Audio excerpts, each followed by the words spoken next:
Awal tahun 2026, Kabupaten Aceh Tengah menjadi sorotan. Sebuah lubang yang semula kecil menjelma menjadi lubang raksasa, terus memanjang dan melebar hingga membelah daratan. Luasnya lubang besar kini memutus akses jalan utama desa. Fenomena ini menjadi tanda rapuhnya struktur tanah Aceh Tengah sekaligus peringatan ancaman bencana di bawah permukaan. Hasil kajian yang menunjukkan bahwa pada lokasi terjadinya longsor secara geologi tersusun oleh batuan vulkanik, didominasi oleh tufa dan pasir yang mudah lepas. Kemudian longsor juga terjadi karena dipicu oleh curah hujan yang sangat tinggi serta lereng yang curam. Ini kami menghimbau juga agar semua pihak dan masyarakat mewaspadai terhadap kondisi ini dan lebih peka terhadap terutama pada saat-saat terjadinya hujan. Ancaman lubang raksasa muncul di saat Aceh belum sepenuhnya pulih akibat dampak banjir bandang dan tanah longsor yang melanda akhir tahun 2025 lalu. Penanganan bencana di Aceh Tengah menjadi tantangan besar menilik anggaran yang dimiliki pemerintah daerah tahun 2025. Alokasi anggaran untuk bencana yang berasal dari anggaran belanja tidak terduga atau BTT sebesar 3,1 miliar rupiah. Jumlah ini terbilang minim karena harus menopang upaya mitigasi, kesiapsiagaan, hingga penanganan darurat. Setelah bencana besar melanda akhir tahun 2025, pola anggaran pun berubah, melonjak signifikan menjadi 80,9 miliar rupiah merespons kebutuhan penanggulangan pasca bencana. Meski secara resmi Provinsi Aceh telah beralih status dari tanggap darurat ke fase pemulihan bencana, namun dampak banjir bandang dan tanah longsor masih membayangi hingga kini. Di Kecamatan Ketol, Aceh Tengah, warga desa Bergang, Karang Ampar, dan Pantan Reduk masih terisolasi akibat jalan dan jembatan utama hancur. Untuk keluar masuk desa, warga terpaksa bergelantungan di kabel seling yang dipasang melintasi sungai dan menjadi satu-satunya akses beraktivitas termasuk mengangkut hasil pertanian. Sementara di Kabupaten Biren, lebih dari 20 hektar sawah di Desa Tepin Raya, Kecamatan Pesangan Siblah Kluweng, masih tertimbun pasir sisa banjir bandang. Sawah yang seharusnya memasuki musim tanam kini rata dan kering. Demi bertahan hidup, para petani menanam semangka dan jagung di atas lahan berpasir meski risiko gagal panen mengintai. Di sektor pendidikan, dampak bencana juga terasa di Aceh Tamiang. Siswa Madrasah Ibtidaiyah Negeri masih belajar di sekolah darurat. Kondisi serupa terlihat di SMA Negeri 2 Meredu, Pidi Jaya. Siswa masih belajar di atas lumpur beralaskan terpal dan di dalam tenda darurat. Meski sederet permasalahan pasca bencana banjir dan longsor belum usai, kini Aceh harus kembali dihadapkan pada ancaman baru, fenomena lubang raksasa. Peristiwa geologi juga terjadi di Desa Padasari, Kecamatan Jatinegara, Kabupaten Tegal, Jawa Tengah pada 2 Februari lalu. Bencana tanah bergerak dipicu hujan ekstrim, merusak sekitar 500 rumah serta fasilitas umum seperti jalan, sekolah, dan pondok pesantren hingga memaksa 1.700 warga mengungsi. Pergerakan tanah belum sepenuhnya berhenti dan berpotensi terjadi bencana susulan.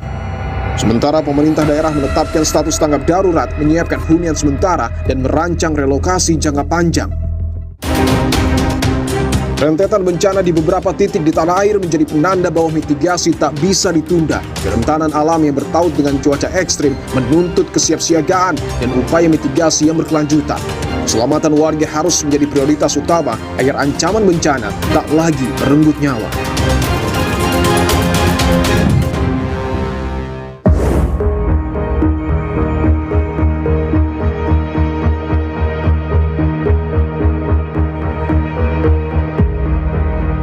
Saudara, saya bersama dengan Pak Luki selaku Sekretaris Desa Pondok Balik ya Pak ya? Iya. Dan juga dengan Kepala Dusun Aramiko dengan Pak Adi.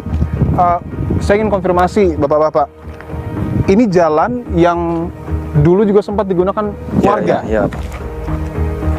Ceritanya ini jalan ini putus juga atau seperti apa Pak? Sekitar 2002, jalan 2002. Ini jalan ini dilalui, jalan utamanya ini dulu, sebelum putus.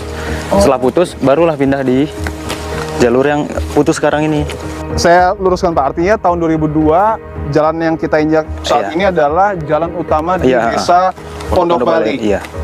Putus karena lubang raksasa, kemudian berpindah ke jalan yang ada SUTT-nya. Iya, iya. Dan sekarang putus lagi. Putus lagi. Dan baru ada jalan alternatif yang dibuat. Iya. Oke. Artinya longsoran ini atau jalan putus karena lubang raksasa sudah terjadi 2 kali. 2 kali. Kita bisa lihat ya Pak ya, ujungnya ini bisa terlihat dari sini? Bisa. Oke, kita akan coba lihat ya saudara. Tapi ini masuk zona aman atau seperti apa? Kalau sementara ini, kalau yang sebelah sini bisa dikatakan aman. Cuman kalau yang sebelah sana, itulah jatuh-jatuh aja. Oke, kita akan coba lebih mendekat. Oh,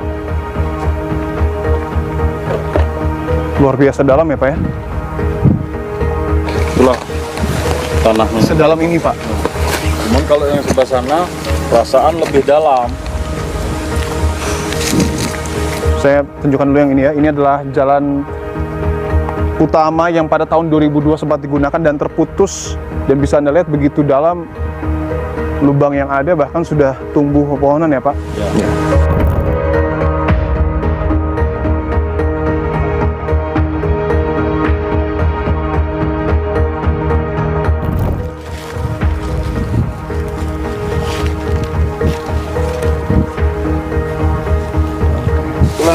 Air dari lubang.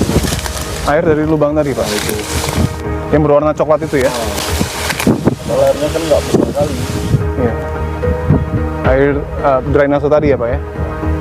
Pak Luki, Pak Adi tadi juga kita sudah berbincang ya Pak dengan beberapa warga.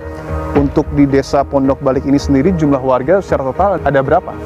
Secara total keseluruhan 970. 970 kakak? 970 jiwa. Oh, 970 jiwa. Untuk yang mungkin sudah dipetakan Pak, yang berada bisa dikatakan mungkin di daerah-daerah rawan, jumlahnya mungkin kisaran berapa? Kisaran mungkin 15 kakak mungkin ada Pak. Artinya kurang lebih ada 15 kakak yang berada di daerah yang bisa dikatakan tidak aman karena dekat dengan lubang raksasa. Tapi ketika warga berharap direlokasi, apakah mungkin pemerintah desa ataupun mungkin pemerintah dusun juga membutuhkan bantuan dari pemerintah pusat Pak untuk menyediakan tempat tinggal atau seperti apa? Ya, harapan kami sebagai pemerintahan kampung Pondok Balik ya sendiri, ya kami berharap untuk pemerintah pusat untuk memfasilitasi warga yang resah inilah, mendengarkan keluh kesah masyarakat yang selama ini berjarak kurang lebih 100 meter dari titik lokasi ini kan.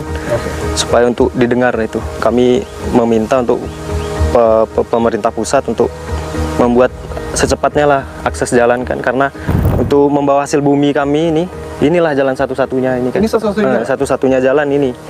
Masyarakat Ketol pada umumnya membawa hasil panen mereka, ya inilah jalan satu-satunya untuk diakses keluar. Kalau kita tarik garis lurus ya dari Pondok Balik ini, nah ini kan kita lihat ada 700 meter ke arah barat dan juga 1 kilometer ke arah timur pemukiman ya. Apakah itu juga artinya saat ini warga sudah harus mulai direlokasi?